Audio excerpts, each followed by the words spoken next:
नमस्कार, जय श्री राम। मेरा नाम है पंडित मुकेश भारद्वाज। मित्रों, आज की इस वीडियो में मैं आप लोगों को दिवाली से रिलेटेड हर प्रश्न का जवाब दूंगा, जैसे कि दिवाली आपको कब मनानी है, दिवाली के पूजन का शुभ मुहूर्त क्या रहेगा, और साथ ही साथ वो कौन सा महा उपाय किया जाए जिससे लक्ष्मी जी सदा सर्वदा के लिए आपके पास में स्थायी हो जाए। तो चलिए शुरू करते हैं। सबसे पहले सभी लोगों को हैप्पी दिवाली। ये दिवाली आप सभी लोगों के लिए बहुत ही शुभ और मेमोरेबल हो जाए और आपकी सभी मनोकामनाएं पूर्ण हो भगवान श्री राम और मां लक्ष्मी की कृपा से। मित्रों, आप सभी लोग जानते हैं कि इस बार 2025 में अक्टूबर के महीने में दिवाली है और दिवाली हमेशा अमावस्या तिथि को मनाई जाती है। लेकिन हर बार की तरह एक यक्ष प्रश्न खड़ा हो जाता है कि इस बार दिवाली 20 अक्टूबर को मनानी है या फिर 21 अक्टूबर को मनानी है।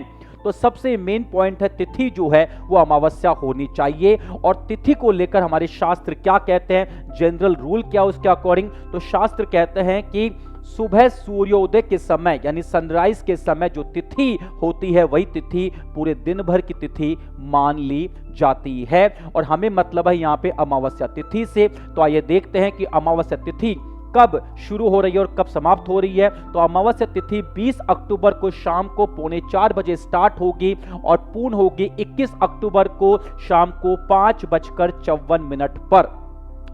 मित्रों, दिवाली जो है वो एक शाम का यानी रात का त्योहार है। हम जो मां लक्ष्मी का पूजन करते हैं वो शाम को ही करते हैं, शाम को 6 बजे के बाद में।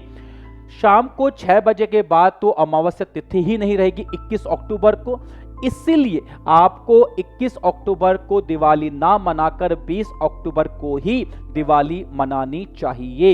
इसके अलावा हम बात करें कि 4 फैक्टर ऐसे हैं जिनमें दिवाली का पूजन किया जाए तो लक्ष्मी जी सदा सर्वदा के लिए आपके घर में निवास करना शुरू कर देती है। ये 4 फैक्टर्स कौन कौन से हैं? सबसे पहली बात, अमावस्या तिथि होनी चाहिए उस दिन। दूसरा, प्रदोष काल होना चाहिए। प्रदोष काल जो है वो शाम के वक्त पे आता है। इस बार 5:50 से लेकर 8:24 तक रहेगा। इसके अलावा अगर उसमें स्थिर लग्न में हो जाए तो बहुत बढ़िया।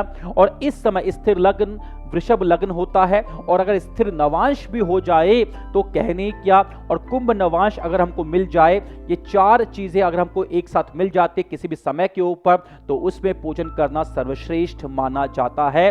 और ये चारों कॉम्बिनेशन जो है हमारे पास बन रहे हैं शाम को 7:30 बजे से लेकर 7:43 तक। यानी 20 अक्टूबर को दिवाली का जो पूजन यानी मां लक्ष्मी का जो पूजन आपको करना है उसका सर्वश्रेष्ठ जो बेस्ट टाइम है वो है 7:30 से लेकर 7:43 तक। एक चीज आपको और बता दूं कि ये स्टार्ट करने का टाइम है। ऐसा नहीं कि इसी 15 मिनट में आपको पूजन पूरा कर लेना है। जो पूजन की शुरुआत करनी है वो आपको इसके बीच में करनी है। उसके बाद वो कितना भी लंबा खींचे पूजन, उससे कोई फर्क नहीं पड़ता। ठीक है जी।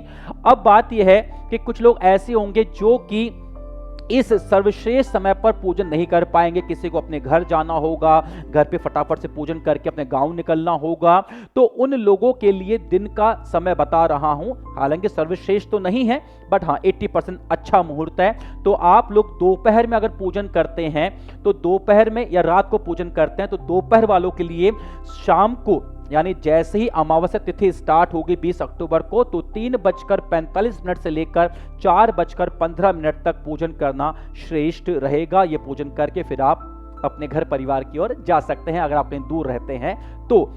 रात्रि में जो लोग बिजनेसमैन होते हैं, जिनकी खुद की शॉप्स होती है, शोरूम्स होते हैं, बिजनेस होते हैं, वो रात को सिंह लग्न में जो है पूजन करना प्रेफर करते हैं। तो रात को जो सिंह लग्न आएगा वो आपको मिलेगा 1:49 से लेकर 4:05 के बीच में। तो जो लोग रात को पूजन करना चाहते हैं वो रात को पूजन इस टाइम के बीच में कर सकते हैं।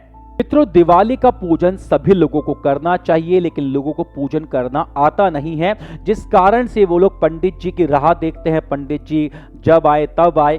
आप लोगों की इसी समस्या को समाप्त करने के लिए हम लोग इस बार दिवाली के पूजन का आयोजन कर रहे हैं। और आप लोग अगर इस दिवाली के सामूहिक पूजन में शामिल होना चाहते हैं तो नीचे व्हाट्सएप ग्रुप का लिंक दिया हुआ है, उसे ज्वाइन कर सकते हैं और हमारे साथ इस पूजन में भागीदार बन सकते हैं। और ये पूजा आपके गोत्र और नाम के आधार पर की जाएगी। इसके अलावा मित्रों अब बात कर लेते हैं महा उपाय के बारे में। मित्रों दिवाली पर रात को 12 बजे के बाद स्पेशली सिंह लग्न के अंदर अगर आप गोपाल सहस्त्र नाम का पाठ करते हैं तो वो पैसा जो आपका कहीं अटका हुआ है और चला गया पैसा आपका और आपको उसके आने की कोई भी उम्मीद नहीं है, वो पैसा भी लौटकर वापस आपके पास में आ जाता है और हमेशा आपके पास में कैश इनफ्लो बना रहता है, यानी पैसे की कोई कमी नहीं रहती है। तो अगर आप यह पूजन भी हमारे साथ करना चाहते हैं, पहली बात तो आप स्वयं भी गोपाल सहस्त्र नाम का पाठ कर सकते हैं, लेकिन आप चाहते हैं कि ग्रुप पूजन में आपके लिए पूजन किया जाए यानी गोपाल सहस्त्र नाम के पाठ किए जाए, तो उसके लिए भी नीचे व्हाट्सएप ग्रुप का लिंक दिया हुआ है, आप उसे ज्वाइन कर सभी ब्राह्मणों के द्वारा गोपाल सहस्त्र नाम का पाठ करवा सकते हैं। तो चलिए फिर मिलते हैं आप लोगों से दिवाली के पूजन पर। तब तक के लिए सभी लोगों को हैप्पी दिवाली, जय श्री राम।